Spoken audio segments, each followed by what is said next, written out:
Théo Direct, c'est un scénario inhabituel qui se déroule sous l'œil des caméras de BFM TV. Une voiture folle qui semble ne pas vouloir s'arrêter et qui a déjà causé de nombreux dégâts sur l'autoroute. Le régulateur de vitesse est mort. Faut accélérer pour débloquer le truc. Appuie à fond et relâche tout de suite.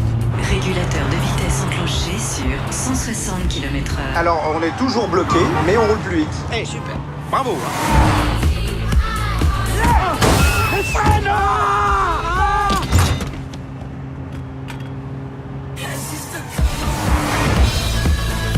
Ça a beaucoup moins bien freiné maintenant. Une bagnole neuve. Merde. Oh putain.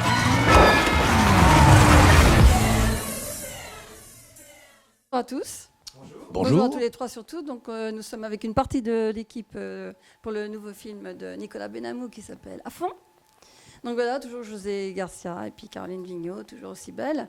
Donc, dites donc, Nicolas Benamou, vous les avez entraînés dans un drôle de truc. Là, vous avez un problème avec les objets connectés ? Non, je pense qu'on va finir par avoir des problèmes avec les objets connectés. Ouais. Donc c'est une petite moquerie sur ce qui nous attend à force d'être entouré d'électronique. Mais bon, pour l'instant, ça va encore. Donc là, vous êtes d'habitude, José, vous incarnez Tom Cox, qui est un super chirurgien esthétique qui fait un malheur dans tous les sens du terme. Et ça, disons que c'est un chirurgien esthétique généreux. C'est-à-dire que là où les autres s'arrêtent, moi je commence. Voilà, si vous voulez vraiment avoir des vraies lèvres, moi je vous fais un truc vraiment bien. Oui. On n'en dira pas plus. Oui. Donc voilà. Donc, vous emmenez votre petite famille, comme tout le monde le fait, donc avec une super voiture, qui s'appelle Médusa. D'ailleurs, on est tellement médusé devant tant de technologie que on n'en paye pas une. Sauf que ça va se compliquer. Qu'est-ce qui se passe alors ? C'est un petit bug, vous savez, c'est comme des mises à jour qu'on ne met pas forcément vraiment à jour. Voilà. Moi, le souci, c'est qu'en fait, la voiture est vraiment très sophistiquée, elle est vraiment ultra moderne, elle est pratiquement tactile. Il n'y a que le volant, il n'y a pratiquement pas de frein à main. Non, il n'y a pas de frein à main. Et il y a pas mal de choses qui n'existent plus. Voilà. C'est comme les nouveaux modèles, il y a des choses qui existaient avant et qui n'existent plus. Et visiblement, la notice est quand même très épaisse. Et comme je travaille beaucoup, je n'ai pas eu le temps de voir toute la technologie vraiment de pointe et savoir ce qu'il faut faire en cas de problème. Et comme je sais que je suis quand même chirurgien esthétique et que je suis quand même une tête, on peut le dire, intelligent, je me dis que je vais pouvoir maîtriser un peu la machine, comme nous tous. Vous savez, quand on utilise un truc, une télécommande ou n'importe quoi, on se dit, je finirai bien par arriver, je prendrai la notice un jour ou l'autre et puis je travaillerai dessus. Et en fait, on la lit jamais et en fait, on peste toujours sur des appareils électroniques trop sophistiqués. Alors, ce qui passe, vous seriez seul dans cette voiture, ça ne serait pas très grave, mais là, il y a quand même du monde dans la voiture. Il y a à la fois votre femme qui attend un heureux événement, Julia. Oui, elle est enceinte de presque 9 mois, enfin pratiquement 9 mois, elle est au terme, pratiquement. Dans cette voiture. Comment dire, ce cercueil roulant. Ouais. Vos deux enfants. Mes deux qui enfants. S'amusent quand même comme des petits fous au départ. Ouais, et le fameux beau-père qui vous l'avez remarqué, par André Dussolier. Et qui est donc un beau-père, qui est donc un homme. Oui. C'est-à-dire que le côté chiant de la belle-mère a été transformé. Et donc aujourd'hui, ce sont les hommes qui nous ennuient. Donc ça, j'aime bien. C'est un message, Nicolas ? Pas un message, mais c'était pour histoire de ne pas rentrer dans le cliché habituel de la belle-mère chiante. Là, c'est un beau-père pas chiant, il est un peu envahissant. Et je pense que c'est plus un adolescent qu'un grand-père d'ailleurs. Voilà, donc vous faites un peu comme le film Little Miss Sunshine. Là, on emmène tout le monde en vacances, puis hop, on va voir ce qui va se passer. Absolument, ouais. Un peu comme on pourrait faire dans la vraie vie pour finir, si on se retrouvait dans la même situation. Alors, ça va se compliquer encore avec des arrêts sur l'autoroute parce que là, la voiture va se transformer en blablacar, c'est-à-dire qu'on va récupérer un passager ou une passagère clandestine, un peu spéciale. Et donc là, il va falloir... Rien dévoiler, évidemment. Voilà, donc là, il va falloir... Notre cerise sur le gâteau. La cerise sur le gâteau, il y en a d'autres, je ne dirai rien. Oui, on a de la chantilly aussi. Je ne dirai rien, parce qu'il y a aussi de la chantilly et tout ça.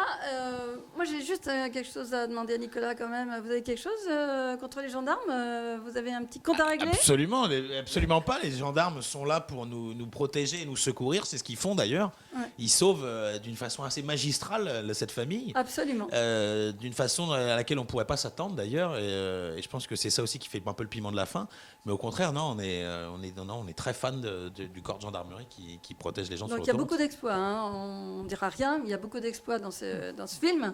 Tous réalisés en vrai. Bah, c'est ça que je voulais demander. Alors, José, c'est vous ça. avez fait comment pour conduire cette voiture si vite? C'était 130, 160, c'était à combien de kilomètres heure en fait? Alors, la plupart du temps, c'était entre Ouais. 110 et 130 Oui. pour nous.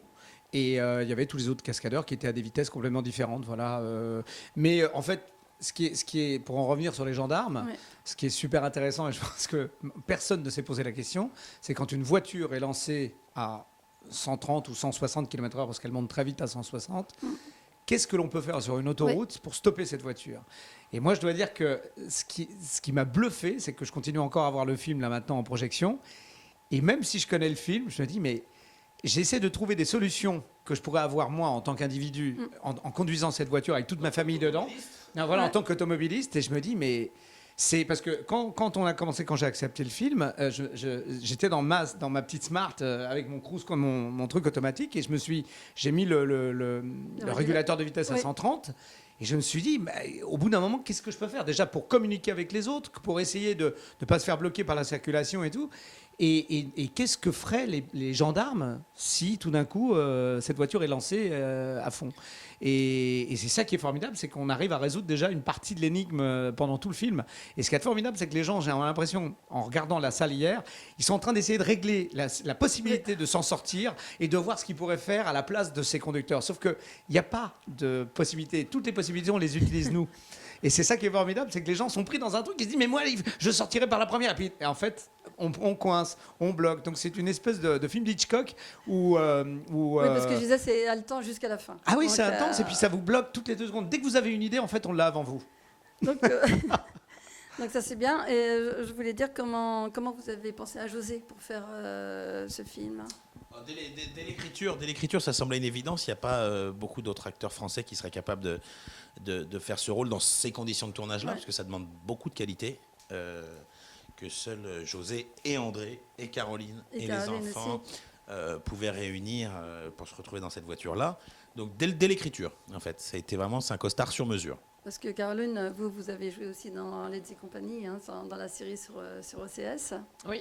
Donc voilà. Donc Où je ça donne jouais aussi une méchante allemande. une méchante allemande. Donc voilà. Donc là, Mais là, c'est différent parce qu'elle Oui. elle, c'est la seule adulte de la voiture. Son mari est un peu dingue, geek de sa bagnole et voilà, un grand enfant. Ses 2 enfants sont enfants. Elle porte un bébé. Il y a son beau-père qui est alors lui un adolescent attardé.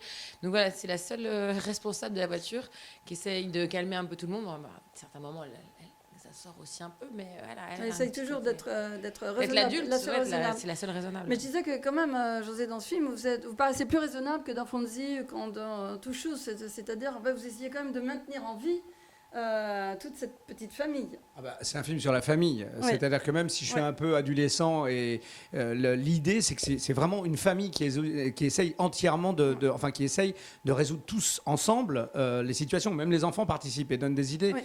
Mais c'est vraiment un film sur la famille. C'est Donc, vraiment sur l'union. Et la Voilà. désunion qui Ouais. existe au départ du film, où on est tous un peu, on a tous des grands reproches comme tout le monde. Et quand on part en vacances, on connaît le stress des vacances. Il y a toujours le petit qui a oublié un truc, il y a toujours le grand-père ou sa femme qui arrive en retard, où il y a toujours quelque chose. Et le départ en vacances est toujours un peu stressant pour tout le monde. Donc on part déjà dans une famille qui est déjà à un niveau assez fort et qui a déjà des petits contentieux entre eux.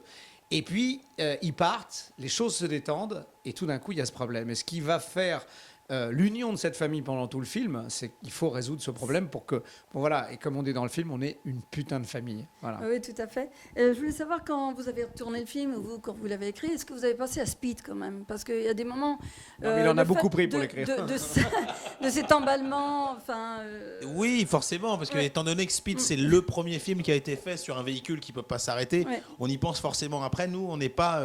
Il n'y a pas de méchant dans le film, on n'est pas dans cette dynamique-là. C'est un problème, il n'y a pas de bombe, surtout, voilà. voilà. On est sur un problème... La bombe, c'est vous deux. Ah, ça c'est très beau. Mais oui, on y pense forcément, mais on est beaucoup plus drôle que Speed, je crois. Oui, je crois, parce que... Mais on se dit quand même, des fois c'est too much, et puis on se dit, mais c'est pas possible, mais qu'est-ce qu'ils vont encore inventer pour nous tenir en haleine jusqu'au bout? Et alors ils le font, et moi je voudrais dire que vraiment, ne partez pas lorsqu'il y aura le générique de fin, parce qu'il y a des révélations croustillantes. Il faut faire comme Moriarty. Pareil, pour avoir un indice, il faut aller jusqu'à la fin. Absolument. Et je voulais savoir, moi, si vous avez comment donner envie encore plus d'aller voir ce film familial qui sort le 21 décembre. Donc voilà, petit cadeau de Noël, gros cadeau de Noël. Écoutez, je pense que si vous aimez la fête et les fêtes foraines, je pense qu'on ne va pas vous décevoir. Voilà. C'est un grand moment de famille à bien s'éclater parce que ça, hormis notre jeu et tout ce qu'on peut dire sur notre partie artistique, le film que Nicolas a réalisé avec vraiment beaucoup de brio et franchement en France, moi j'ai pas vu de film réalisé avec autant de maîtrise et fait en vrai. Donc forcément, les gens sont un peu accrochés à leur siège et s'amusent et se marrent. Et voilà, il y a plein d'intervenants. C'est pas un huis clos dans le véhicule parce qu'il y a beaucoup de choses qui arrivent de l'extérieur. Et c'est vraiment un vrai tour de manège, quoi. Si vous aimez les roller coasters et en même temps les balançoires, voilà, on est au juste milieu. C'est-à-dire qu'il n'y a pas d'hystérie dans ce film, mais il y a une énergie qui vous prend du début à la fin. Et je vous dis, quand vous essayez de vous poser une question et que vous allez y réfléchir, généralement, on y a pensé avant vous. J'ai un internaute là, qui pose une question et qui donne une idée de film possible pour Nicolas. Il nous dit « Les déboires d'un chirurgien esthétique qui utilise les nouvelles technologies pour ses interventions, transposer ce qui se passe dans la voiture dans un bloc opératoire. » Effectivement, peut-être que ça serait une idée pour un 2 ou pour une suite. À voir, effectivement. Donc voilà, nous aussi on a des idées, donc on vous les communique, mais en attendant on va essayer de faire une grosse promo de ce film. Et puis alors je sais qu'il vous reste à peu près 70 villes à faire, donc alors vite, à fond alors. À fond, absolument. À bientôt. 21 décembre.